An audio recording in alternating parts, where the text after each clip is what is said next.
This is Debbie House, editor of Retail TouchPoints, and I'm here today at the NRF 100th Annual Convention with Frank Riso, who's the Senior Director, Global Retail Lead for Motorola Solutions. We're going to just spend a few minutes, talk about some trends in the retail industry and what our expectations are for the show. So, welcome, Frank. Thanks for joining me today.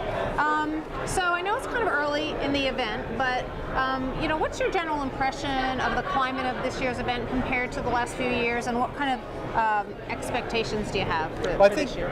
Sorry, this year it's very upbeat. There are more retailers here. I think the last number I heard was 22,000 people will be here for the show. We just come out of this 2-year, maybe a little bit longer recession, and retailers have just finished their survival mode, if you will, and now we're looking to grow and thrive, if you will. So I think there's a lot of excitement on the show floor. Our presence here and the booth is extremely busy with a lot of retailers. We have nearly 200 formal appointments scheduled in just the 2 days, so that's exciting for us. On top of all of that, we're a brand new company.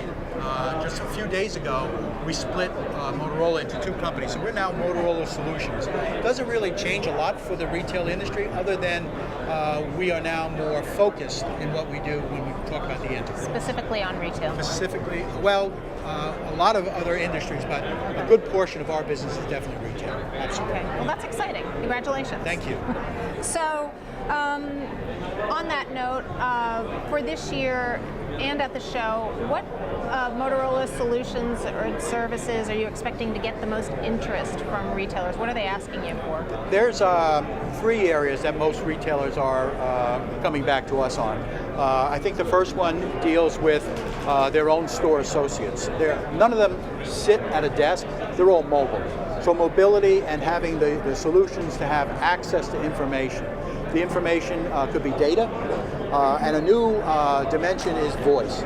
The ability with our product called Team Express, so whether it's a 2-way radio, whether it's a wireless phone, whether it's a mobile computer, being able to communicate with all of those devices in one functionality. So the mobile worker for data and for voice. Secondly, there's a smarter consumer out there. The consumer has more information in many cases than the store associate. How do we react to that? How do I get more information in the hands of the associates so they're able to help that smarter consumer?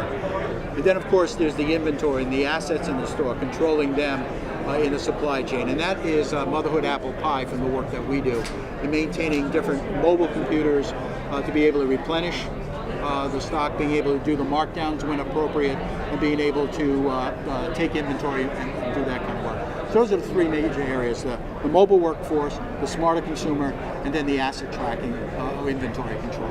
And you've done some of your own research and spoken with store associates and found out that they're asking oh, for this kind of help. Yeah. Each year around this time we do normally a consumer survey where we ask the customers to tell us about their shopping experience so that we can go back to the retailers with different pieces of information.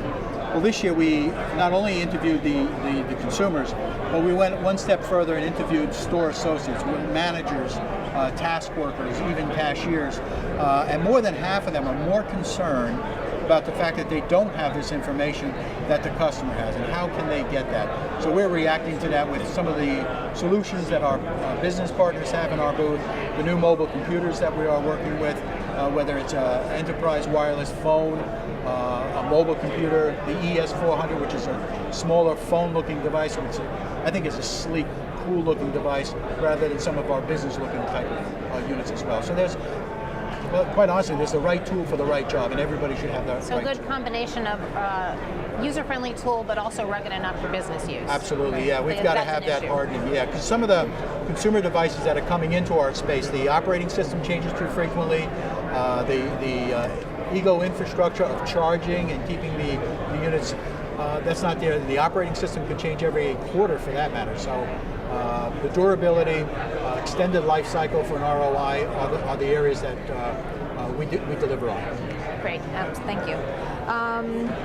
So, and talking about the retailers themselves, and when you've already mentioned the economic recovery and people are more optimistic, where do you think they're going to be focusing their resources in the coming year as far as technology implementations?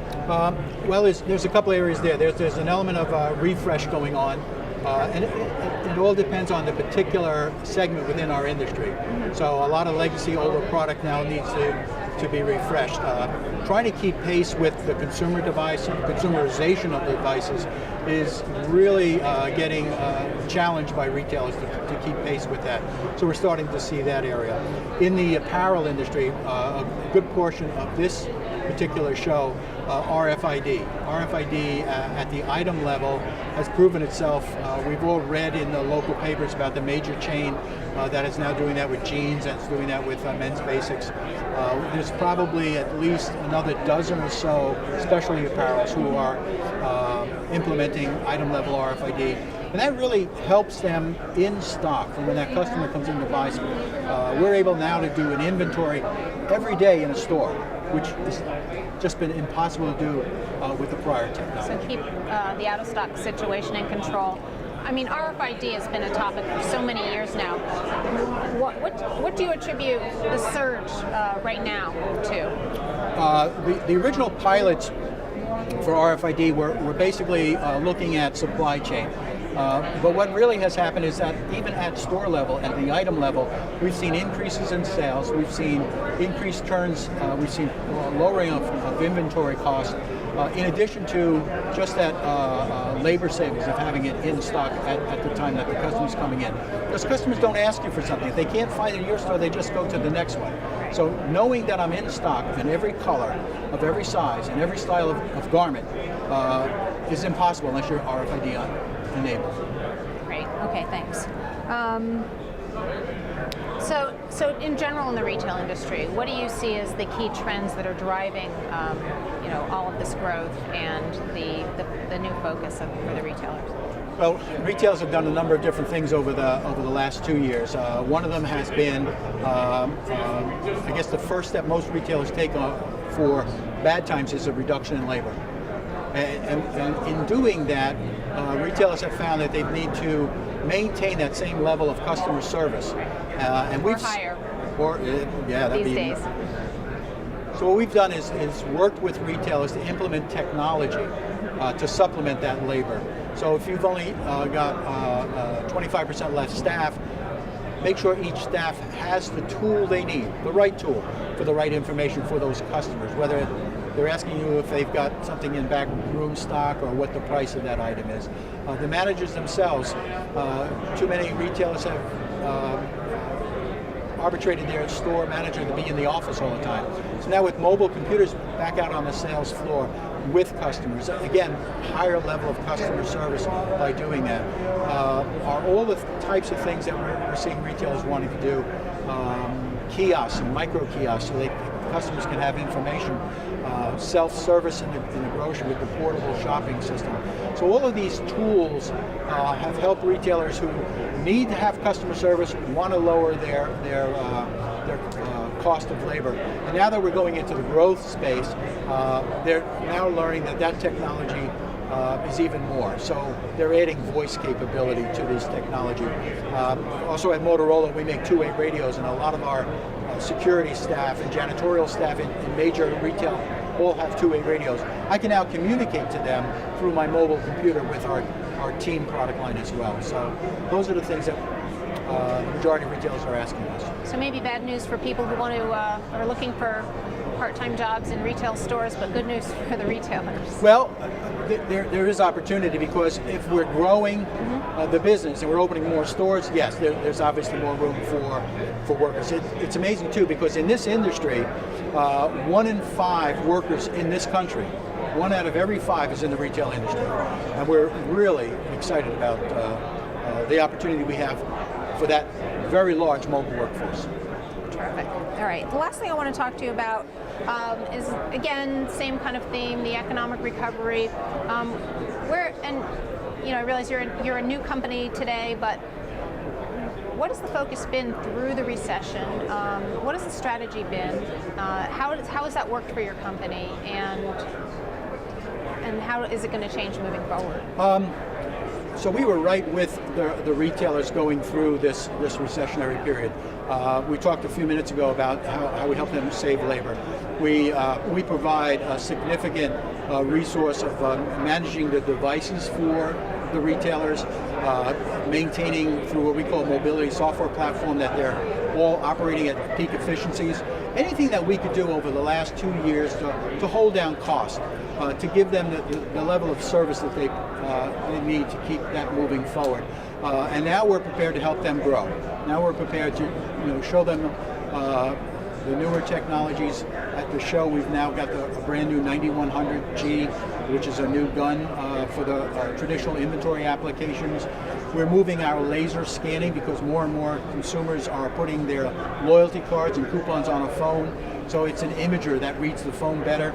We're in the process of converting all of our laser products into digital products, and we're looking at the team, the RFID capabilities, all of that, as I said much earlier in our conversation, to enable that mobile worker, to manage that inventory and to manage the assets, and more importantly, to be able to service that new, smarter customer, to engage with them as well. And do you get a lot of questions around, is there going to be a quick ROI with my implementation? Is that Always. Still? Yeah. With retailers today, the majority of implementations need to have about a 12-month ROI, and you're doing much better if you're under 12, where I would say 5-6 years ago, everybody's talking about 3 years. Now today, you have to be much smarter than that. Your solutions have to be much more rugged than that, and so do your mobile devices. So everybody's a little bit more cost conscious, so that we're in that 12-month period. Right. Excellent. All right. Well, thank you so much for your time thank today. you so much. It's I a pleasure. appreciate it. Good luck at the show. It's very busy downstairs, so I'm sure you have Thank you very things much. to get to. Appreciate it. Have a good day.